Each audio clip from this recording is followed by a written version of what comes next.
गांव का सरपंच हर साल एक कुंवारी लड़की से शादी करता और फिर उसे तलाक के साथ बहुत सारे रुपए, पैसे और गहने देकर उसके घर वापस भेज देता। लड़कियां खुशी खुशी से शादी करती और अगले ही दिन तलाक लेकर अपने घर वापस चली जाती। मैं ये सुनकर हैरान थी कि ऐसा क्यों करता है। एक दिन उसी सरपंच की नजर मुझ पर पड़ गई और वो बोला, मुझे तुमसे ही शादी करनी है। मेरे घर वाले भी पैसे के लिए परेशान थे। वैसे तो मेरी शादी उससे कर दी गई। शादी की पहली रात मुझे अस्पताल ले गया और बोला, मैंने अब तक बहुत सी लड़कियों से शादी की है ताकि मैं तुम्हें ढूंढ सकूं। वो लड़की तुम ही हो जो मेरी किस्मत बदल सकती है। इससे पहले कि मैं इस बात का मतलब समझ पाती, मेरी चीख निकल गई। आज फिर गांव के सरपंच की शादी थी। मेरी दोस्त आरुषि खास तौर पर मुझे ये सब सुनाने आई थी। आते ही कहने लगी, क्या तुम्हें पता है कि गांव का सरपंच फिर से शादी कर रहा है। मैं ये सुनकर हैरान हो गई कि अभी 6 महीने पहले ही तो उसने शादी की थी और अपनी बीवी को तलाक भी दे दिया था। मैंने हैरानी से कहा कि क्या वो लड़की गांव के सरपंच से दूसरी शादी के लिए मान गई। मेरी दोस्त आरुषि पागलों की तरह हंसने लगी और बोली, पागल लड़की, लगता है तुम्हें अभी तक कुछ नहीं पता। गांव का सरपंच हर साल एक खास महीने में एक लड़की से शादी करता है और अगले ही दिन उसी लड़की को तलाक दे देता है। और सुना है वो लड़की को बहुत कुछ देकर उसके घर वापस भेज देता है, सोना चांदी, रुपये, पैसे और बहुत सी दौलत। तो ऐसे में कोई भी लड़की बेवकूफ ही होगी जो गांव के सरपंच से शादी करने से इनकार कर देगी। फिर वो चौंक कर कहने लगी, तू कोशिश करना कि गांव के सरपंच की नजर तुझ पर ना पड़े, वरना हो सकता है कि अगली बीवी उसकी तू बन जाए, क्योंकि सुना है वो हसीन लड़कियों पर ही आशिक हो जाता है। मैं उसकी यह बातें सुनकर बहुत डर गई और मैंने कहा कि मैं तो पहले भी घर से बाहर बहुत कम निकलती हूँ, अब तो मैं बिल्कुल भी नहीं निकलूंगी। मैं असल में यहाँ की रहने वाली नहीं थी और अपने माता पिता के साथ 6 महीने पहले ही इस गांव में आई थी, इसलिए इस गांव के रस्मों रिवाज और गांव के सरपंच के बारे में मुझे कुछ भी पता नहीं था। मैंने बस उसकी पिछली शादी होते हुए देखी थी। इसलिए आरुषि से ये सब सुनकर मुझे बहुत हैरानी हुई कि गांव का सरपंच कैसा जालिम इंसान है जो पहली रात के बाद ही बेचारी लड़कियों को तलाक दे देता है। आरुषि फिर से शाम को आ गई और मुझसे कहने लगी कि चल गांव के सरपंच की शादी देखने चलते हैं। पूरा गांव आया हुआ है। मैं अपनी माँ से इजाजत लेकर उसके साथ गांव के सरपंच की शादी देखने चली गई, लेकिन उसके किस्से सुनाने के बाद मैं बहुत डर गई थी। इसलिए मैंने अपने मुंह को एक दुपट्टे से अच्छी तरह से ढक लिया था। मैंने अपनी माँ से इजाजत ली और उसके साथ निकल पड़ी। माँ को भी शायद गांव के सरपंच के बारे में ठीक से कुछ पता नहीं था, इसलिए उन्होंने मुझे जाने की इजाजत दे दी। जब हम शादी में पहुंच गए तो मैं धूमधाम देखकर दंग रह गई। आरुषि कहने लगी, तुम देखना, कल सुबह ये लड़की भी बहुत से रुपये पैसे के साथ तलाक लेकर इसकी हवेली से निकल जाएगी। मैंने अफसोस से कहा, ये तो बेचारी लड़कियों पर बड़ा जुल्म करता है। तो आरुषि ने बताया कि कोई जोर जबरदस्ती नहीं होती, लड़कियां अपनी मर्जी और खुशी से शादी करती है और तलाक ले लेती है, उन्हें कोई परेशानी नहीं होती। मैं बड़ी हैरान थी कि सरपंच ऐसा क्यों करता है। उसके साथ ऐसा क्या मामला था कि वह शादियों पर शादियां करता है और फिर तलाक भी फौरन दे देता है। शादी से वापस आकर मैं पूरी रात यही सोचती रही कि भगवान की भी अलग ही लीला है। एक तरफ वो सरपंच है जो एक रात की शादी के लिए लाखों रुपए खर्च कर रहा है और दूसरी तरफ हम जैसे गरीब लोग हैं जो कर्ज के बोझ तले ऐसे दबे हुए हैं कि सांस लेना भी दुश्वार है। मेरा नाम शिवानी है और हम 3 बहनें थे। हमारा कोई भाई नहीं था। मुझे बचपन से ही काफी परेशानी उठानी पड़ी थी। मेरे पिताजी शहर में नौकरी करते थे और कभी कभी मेले में छोटी सी दुकान भी लगा लिया करते थे, जिससे बस हमारा गुजारा बड़ी मुश्किल से हो जाता था। फिर पिताजी बीमार पड़ गए तो कई जगह से कर्ज लेकर उनका इलाज करवाना पड़ा। घर तक बिक गया। पिताजी हमें अपने पुराने घर में ले आए जहां वो अपने भाइयों के साथ बचपन में रहा करते थे। हमारे घर में गरीबी इस कदर छाई हुई थी कि हमें दाने दाने के लिए मुंह देखना पड़ता था। मैं तो अपने आप को संभाल लेती थी, पर मेरी 2 छोटी बहनें छुप छुप कर रोया करती थी। एक दिन मैंने अपनी बहनों को रोते देख लिया। वो रोते हुए एक दूसरे से कह रही थी, काश हम पैदा ही ना हुए होते या फिर पैदा होते ही मर गए होते तो आज यूं भूखे न रहना पड़ता। मैंने जो उनकी यह बात सुनी तो मुझे बहुत दुख हुआ कि मेरा तो चलो जैसे तैसे बचपन गुजर गया, पर मेरी बहनें भी गुर्बत की जिंदगी गुजार रही है। क्योंकि मैं सबसे बड़ी बहन थी तो किसी के सामने दिल का बोझ भी हल्का नहीं कर सकती थी। उसी दिन अपनी बहनों को रोते देखकर मेरा दिल बहुत तड़प उठा था। मैंने मन से कहा, माँ मैं जरा बाहर जा रही हूँ, थोड़ा टहल कर आता हूँ, थोड़ी देर में आ जाऊंगी। माँ ने मुझे बाहर जाने की इजाजत दे दी। जैसे वो इस बात से वाकिफ थी कि मेरे अंदर क्या चल रहा है। मैं घर से बाहर निकालकर खेतों की तरफ चली आई, क्योंकि वो जगह बहुत सुकून और साफ सुथरी थी। मैं खेतों के पास टहल रही थी कि तभी वहां हमारे गांव का सरपंच आ गया। उसकी नजर मुझ पर पड़ी। मेरे तो डर के मारे रोंगटे खड़े हो गए। मुझे आरुषि की बात याद आई, तो मैं उसको देखकर जल्दी से घर भाग गई। घर आकर भी मेरा दिल डर की वजह से धक धक कर रहा था। मैं परेशान हो गई, कहीं कोई इल्जाम ही ना लगा दे मुझ पर। थोड़ी ही देर में आरुषि चली आई, कहने लगी, तुझे गांव के सरपंच ने देख लिया है और अब तेरा कुछ नहीं हो सकता। मैं बहुत डर गई और इसी खौफ का असर था कि मुझे बहुत तेज बुखार आ गया। मैं शाम तक बुखार में तपने लगी। मेरी माँ मुझे खाना बनाने के लिए कह रही थी, मगर मेरे जिस्म में तो जैसे जान ही नहीं थी। तंग आकर माँ मेरे कमरे में आई और मुझे हाथ लगाकर चेक करने लगी। तो चेक किया, फिर फौरन ही गांव के एक डॉक्टर को बुला लिया गया, जो सबका इलाज करता था। डॉक्टर ने मेरा चेकअप किया और माँ से कहते हुए बाहर निकल गया कि बच्ची को फिक्र और परेशानी से दूर रखें। ज्यादा डर खौफ की वजह से दिमाग की नस फटने का कभी खतरा होता है। डॉक्टर के जाने के बाद माँ मुझे घूरते हुए कहने लगी, किस बात की टेंशन है, तुम्हें क्यों मरने वाली हालत बना रखी है। तब मैंने हिम्मत करते हुए माँ को बता दिया कि गांव के सरपंच की नजर मुझ पर पड़ गई है, जो हर साल कुंवारी लड़की से शादी करने के बाद अगले ही दिन उसे तलाक दे देता है। माँ मेरी बात को ना समझ सकी और बोली, तो तुझे इतनी फिक्र क्यों हो रही है, तूने कौन सी चोरी की है जो तुझे इतना डर लग रहा है। माँ की बात पर मेरा दिल किया मैं अपना सर पीट लूं, इससे पहले कि मैं माँ को समझती। बाहर से दरवाजे को किसी ने जोर जोर से खटखटाना शुरू कर दिया। आवाज सुनकर मैंने अपनी सांस रोक ली। दरवाजा खोला गया तो बाहर गांव का सरपंच अपने लोगों के साथ खड़ा था और उनके साथ ही मेरे पिताजी भी थे। उन्हें भी शायद वो साथ लेकर घर आए थे। पिताजी ने उनको बैठक में बिठाया और माँ से चाय बनाने को कहा, पर गांव के सरपंच ने चाय बनाने से मना कर दिया। आखिर वो अमीर इंसान था, तो गरीबों के घर का चाय पानी कैसे पिता। उसने मेरी माँ को भी बैठक में बुला लिया और मेरा हाथ मांग लिया। जब उसने यह बात की तो माँ तो चकित रह गई और उठकर उससे बोली, सरपंच जी, हम गरीब जरूर है, लेकिन बेगैरत नहीं, जो रुपए पैसे के लिए हम अपनी बेटी का सौदा कर दे। हम अपने कर्ज खुद उतार लेंगे, पर अपनी बेटी को दागदार नहीं करेंगे। सरपंच बात करके चला गया था। अब माँ और पिताजी को फैसला करना था। तभी माँ ने अपनी बहन के मुंह से सुना कि बेटी की इज्जत चाहिए या पैसा। जब मैंने यह बात सुनी तो मेरे ऊपर जैसे आसमान गिर पड़ा हो। आखिर वही हुआ जिसका मुझे डर था। माँ ने तो साफ साफ सरपंच को जवाब दे दिया था, क्योंकि माँ ने अपनी बहन को जो जुबान दे रखी थी और इसी साल के आखिर में मेरी शादी होनी तय हो गई थी। मगर पिताजी कह रहे थे कि एक बार मुझसे बात कर ली जाए, फिर जैसा माँ कहेंगी वैसा ही कर लेंगे। मुझे पिताजी की बात पर गुस्सा तो बहुत आया कि क्या पिताजी को पता नहीं कि मेरी सगाई चुकी है, फिर भी ऐसी बातें कर रहे हैं जो मैं मर कर भी पूरा नहीं कर सकती। पिताजी की राय पर माँ ने भी हामी भर ली और पिताजी को मुझसे बात करने की इजाजत दे दी। पिताजी मेरे पास आए और कहना शुरू किया, देखो बेटी, हमारा कोई बेटा नहीं है जो हमारा सहारा बने, जो अपनी बहनों के ख्वाब पूरे करने में मेरी मदद करे। हमारे घर के हालात तुम्हारे सामने है। पिछले 10 सालों से हमारे ऊपर जो कर्जा है वही उतरने का नाम नहीं ले रहा है, और फिर तुम्हारी छोटी बहनें भी अपनी बहुत सी ख्वाहिशों को अपने दिल में दबा लेती है। अगर तुम सरपंच से शादी के लिए हाँ कर दो और अगले ही दिन तलाक ले लो तो हमारे सारे मसले हल हो जाएंगे। और रही बात तुम्हारे मंगेतर की, तो वह भी कोई डॉक्टर इंजीनियर नहीं है जिससे तुम शादी करके एक बहुत अच्छी जिंदगी गुजारो। कि अगर वो तुमसे सच्चा प्यार करता है तो तुम्हारी मजबूरी और परेशानी को समझेगा। अब फैसला तुम्हारे हाथ में है, जैसा तुम कहोगी वैसा ही होगा।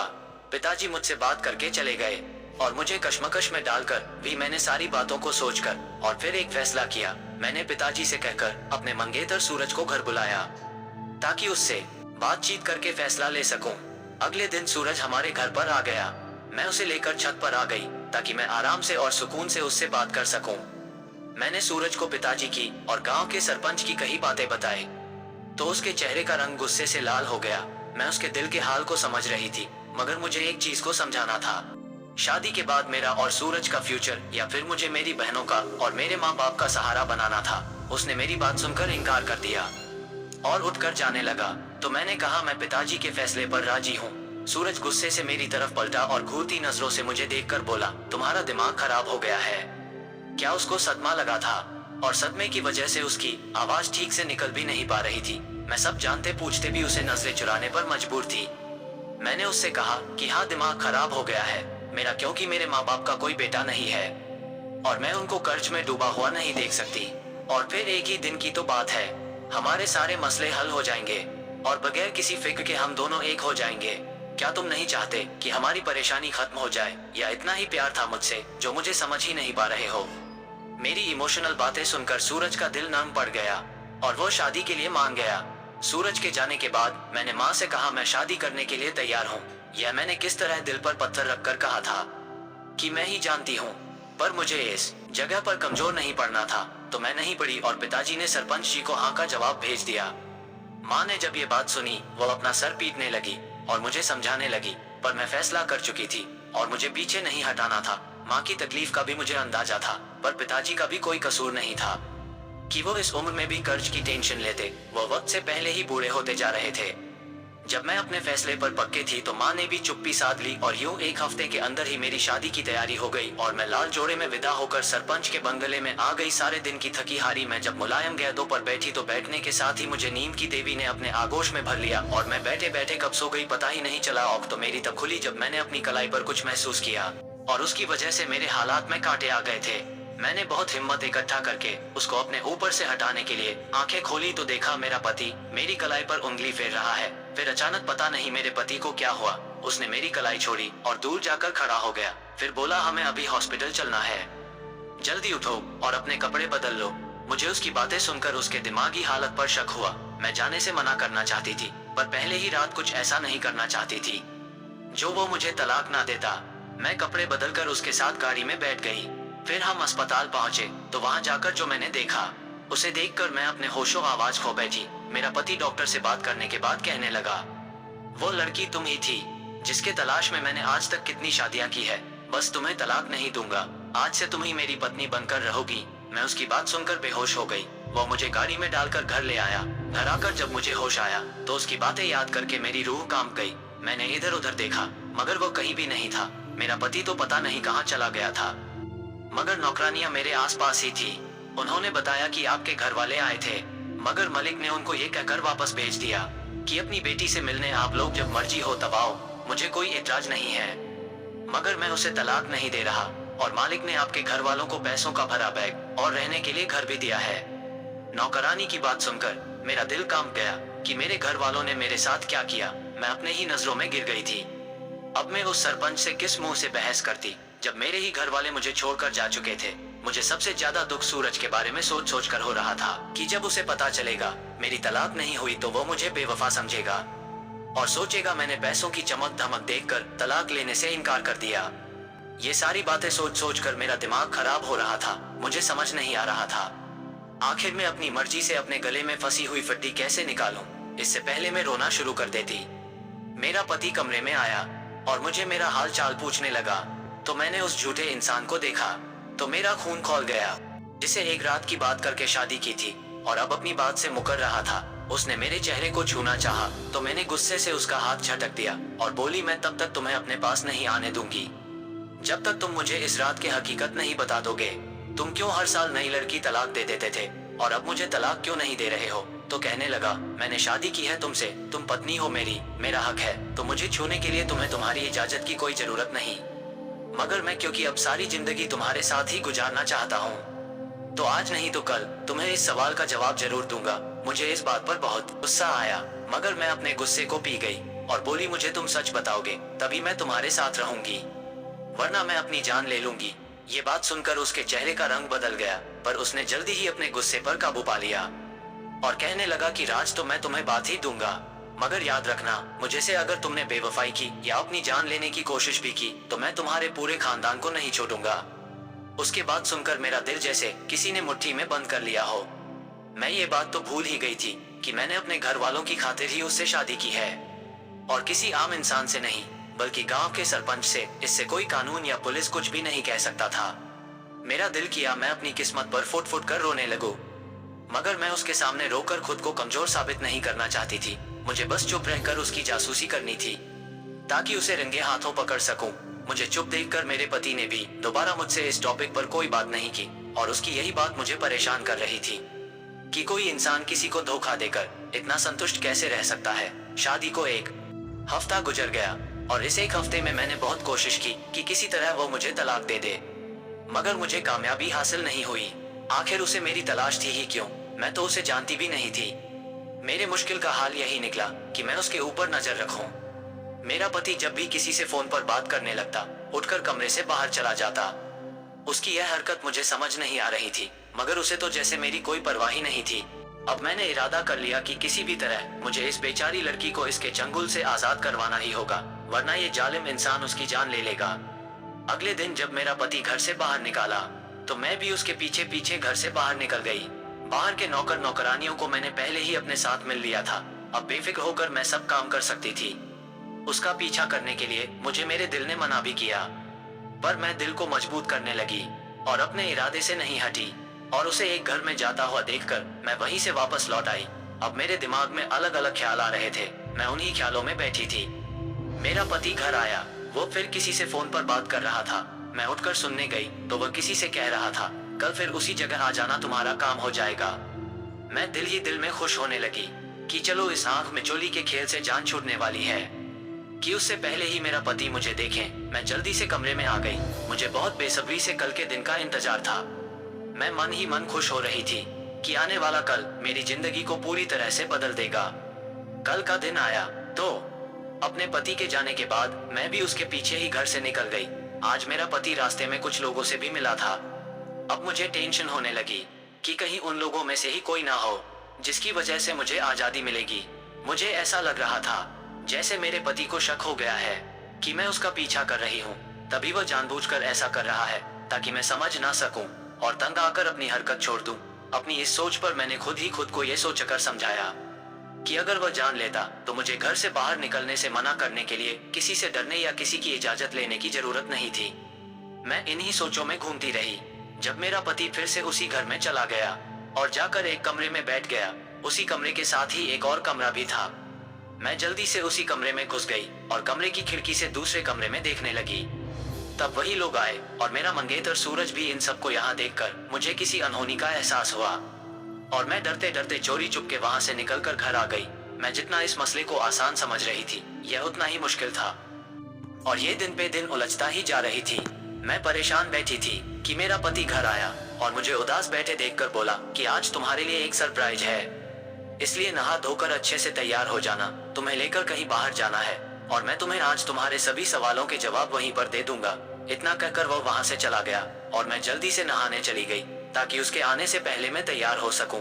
नहा धोकर मैं अच्छे से तैयार हो चुकी थी और घर के ग्राउंड में उसका इंतजार करते हुए टहल रही थी। तभी मुझे गाड़ी का हॉर्न सुनाई दिया। मेरा पति आ चुका था और मेरे बारे में पूछकर मुझे पुकारता हुआ ग्राउंड की तरफ ही आ रहा था। उसने मुझे चलने के लिए कहा और मैं चुपचाप जाकर गाड़ी में बैठ गई। मेरा खामोश होना मेरे पति भी नोट कर रहा था। उसने भी कोई बात नहीं की और गाड़ी स्टार्ट कर दी। हमारी गाड़ी गांव की ऊंची नीची छोटी छोटी गलियों में चलती जा रही थी और मैं अपनी जिंदगी के बारे में सोचती हुई उदास हो रही थी। गांव में खेत तैयार होकर हरे हो गए थे। अपने गांव के खेत देखकर मेरी आंखों से आंसू बहने लगे। यह वह जगह थी जहां खेलकूद कर मैं बड़ी हुई थी। तभी वह खेत मेरी नजरों के सामने से गुजरे तो ऐसा लगा जैसे किसी ने मेरी आंखों में मिर्ची भर दी हो। मुझे उन खेतों से नफरत सी महसूस हुई। यही वो जगह थी जहां मेरे पति की नजर मुझ पर पड़ी थी। काश मैं उस दिन घर से बाहर ना निकली होती, मगर अब वो समय वापस नहीं लौट सकता था। उन्हीं सोचों में पता ही नहीं चला कि कब सफर खत्म हुआ और हम अपनी मंजिल पर पहुंच गए। होश मुझे तब आया जब गाड़ी रुकी और मेरे पति गाड़ी से बाहर निकलकर मेरी साइड वाला दरवाजा खोलकर खड़े थे। उनको अपनी तरफ देखा। मैं गाड़ी से नीचे उतर आई और हम दोनों एक दरबार की तरफ जाने लगे। दरबार की बाएं साइड पर बने कच्चे मगर साफ सुथरे घर में मुझे लिए मेरा पति दाखिल हुआ और एक कमरे में जाकर बैठ गया। अभी थोड़ी देर ही गुजारी थी कि वहां पर एक बाबा जी आए और बोले, हाँ भाई, तुम्हारी तलाश खत्म हुई कि नहीं? तो इस पर मेरा पति कहने लगा, हाँ हो गई है बाबा जी, और यह मेरी पत्नी है। इन दोनों की बातें सुनकर मुझे कुछ समझ नहीं आया कि ये दोनों किस तरह की बातें कर रहे हैं। बाबा जी के बैठने के बाद मेरा पति बोला, बाबा जी, मैं आपसे इजाजत लेने के लिए आया हूँ ताकि मैं अपनी पत्नी को सच बता सकूं और नई जिंदगी की शुरुआत कर सकूं। अगर आपकी इजाजत हो तो मैं शुरू करूं। बाबा ने कहा, इजाजत है और अपनी जिंदगी जियो। उनकी यह घूमने वाली बातें सुनकर मेरे माथे पर सिलवटें पड़ने लगी। ये सब मुझे झूठ लग रहा था। फिर मेरा पति उठकर खड़ा हुआ और हम वहां से इजाजत लेकर वापस अपने घर आ गए। तो मेरे पति ने सारे नौकरों को छुट्टी दी और सारे दरवाजे खिड़कियां बंद करने लगा। उसे ऐसा करता देखकर पर डर गई। डरने की वजह से मेरा रंग पीला पड़ गया था, जिसे देखकर मेरा पति बोला, डरो नहीं, ये बस एहतियात थी ताकि कोई भी इस रात को जान ना सके। उसकी बातें सुनकर मेरी सांस में सांस आई। फिर मेरा पति मुझे लेकर बेड पर बैठा और बोला कि आज से 10 साल पहले की बात है, जब मैं 20 साल का था। हम खानदानी रईस थे, मगर हमारे किसी रिश्तेदार ने हम पर ऐसा खतरनाक जादू कर दिया कि हमारे दौलत खत्म होने लगी और मेरी सेहत भी खत्म हो गई। एक दिन मैं शिकार खेलने गया हुआ था तो मुझे कोई शिकार ना मिला और मैं गुस्से से सारे निशाने खराब करने लगा। मैं अपने उसी काम में इतना ज्यादा बिजी था कि आसपास का कुछ पता ही नहीं था। फिर यह बाबा जी जंगल में जड़ी बूटी लेने आए हुए थे। मुझे ऐसा करते देखकर बोले कि तुम्हारे ऊपर किसी ने जादू किया है और इतना खतरनाक है कि जिस लड़की से भी शादी करोगे वो तुम्हारी जिस्म की ताकत खत्म कर देगी और तुम्हारी दौलत सारी बर्बाद हो जाएगी। मगर एक तरीका है जिससे ये जादू खत्म हो जाएगा। अगर तुम उनको एक दफा देखे बगैर अपनी शादी का हक लिए बिना ही उसे तलाक दे दो। मगर एक बात का ख्याल रखना कि वो लड़की जरूरतमंद हो। मैंने कहा मैं बहुत परेशान हूँ और कहा कि ऐसे तो मैं कभी असली वाली शादी कर ही नहीं सकूंगा। पर वो बाबा जा चुके थे। फिर जब मैंने पहली शादी की तो देखभाल करके की। एक जरूरतमंद लड़की देखी तो अपनी पत्नी को छुए बगैर बहुत सी दौलत देकर उसे तलाक दे दिया। इससे मेरी दौलत में बहुत ज्यादा बढ़ोतरी हो गई और जादू का जोर भी कुछ कम हो गया। फिर और इसी तरह दूसरी शादी की तो मैं इलेक्शन जीत गया। फिर तीसरी, फिर इस तरह करके मैंने 12 शादियां की और धीरे धीरे मुझ पर किया गया जादू खत्म हो गया। फिर मैंने सोचा अगर ऐसे ही शादी करके मैं तलाक देता रहूंगा तो मैं अपना वारिस कैसे बनाऊंगा और इतनी जायदाद किसके लिए इकट्ठा कर रहा हूँ। फिर मैं उसी जगह पर गया और उन बाबा जी की तलाश कर रहा था, पर वो वहां पर नहीं मिले। मैं शादी करके और तलाक दे देकर तंग आ चुका था। अब मैं भी सुकून की जिंदगी चाहता था। मैंने डर डर के उन्हीं बाबा जी की तलाश करना शुरू कर दी ताकि मैं उनसे पूछ सकूं कि कब तक मैं तलाक देता रहूंगा और शादियां करता रहूंगा। तो कई महीने गुजरने के बाद जब मुझे बाबा जी के ठिकाने के बारे में पता चला, मैं आनंद आनंद वहां पहुंच गया। वहां पहुंचा तो जैसे बेजान सा होकर जमीन पर गिर गया। एक दिन आराम करने के बाद अगले दिन बाबा जी ने मुझे अपने पास बुलाया। मैंने बाबा जी से कहा कि बाबा अब मैं थकने लगा हूँ, मैं कब तक लोगों की बातें सुनता रहूंगा। मुझे बता दे मुझे और कितनी शादियां करनी पड़ेगी और ताकि मैं एक ही दफा सब करके चैन की जिंदगी गुजार सकूं।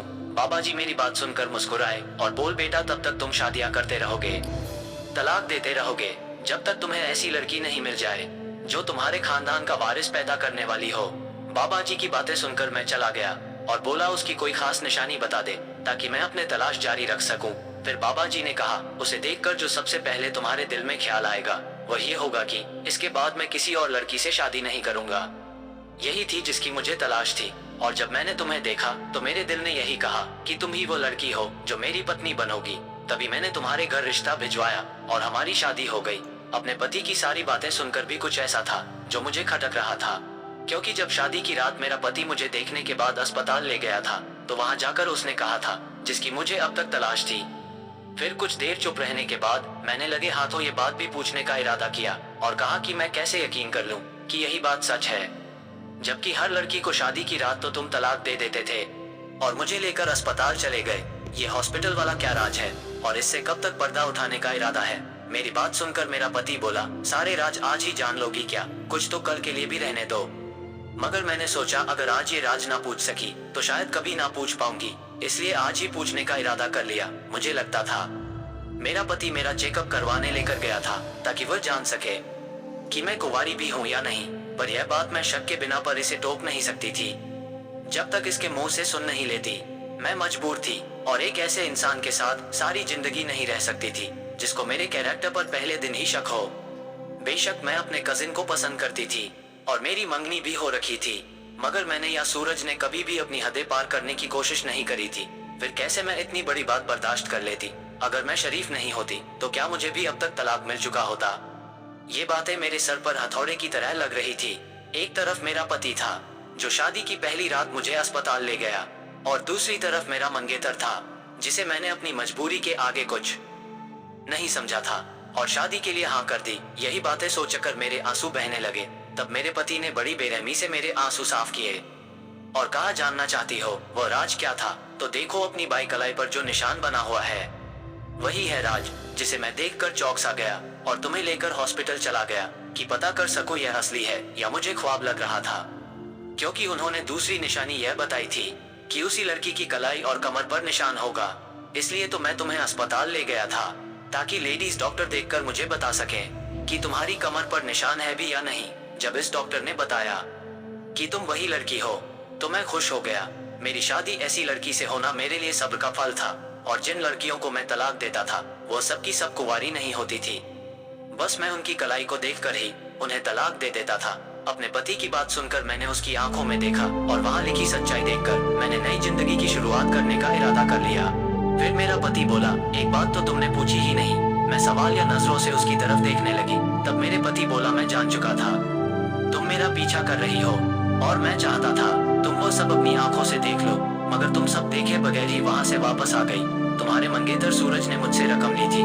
उसका कहना था कि अगर तुम मुझे पैसे नहीं दोगे तो मैं शिवानी का पीछा कभी भी नहीं छोड़ूंगा। तुम जिसकी मोहब्बत के दावे करती थी वो तो लालची निकाला। मैंने उसे पैसे दिए और उसने तुम्हारी मोहब्बत उन पैसों के आगे मुझे बेच दी। अगर मैं उसे पैसे ना देता तो वो तुम्हें बार बार परेशान करके वापस करने की धमकी दे रहा था। मैं चाहता तो उसे उसकी इस हरकत का बहुत अच्छा जवाब दे सकता था, मगर अपने माँ बाप का इकलौता बेटा समझकर मैंने उसे माफ कर दिया। अब ये सब सुनकर मैं अपनी किस्मत पर शुक्र करने लगी। मुझे मेरी किस्मत ने सूरज जैसे लालची इंसान से बचा लिया और सरपंच जी जैसे शरीफ इंसान की पत्नी बना दिया। मुझे अपना पति दुनिया के सारे मर्दों से अच्छा लग रहा था, क्योंकि उसने ही मेरे माँ बाप को रहने के लिए अच्छा घर और रुपया पैसा दिया।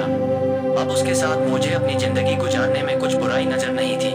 वो अपने नसीब पर राजी थी और अपने पति के साथ खुश भी थी। कुछ ही दोनों के बाद मेरी दूसरी बहनों की भी अच्छी जगह शादियां हो गई थी और मैं भी अपने बच्चों और पति के साथ खुशहाल जिंदगी गुजार रही थी। रही बात सूरज की तो उसे तो मैं भूल ही चुकी थी। अब हमारे जिंदगी में सुकून ही सुकून था।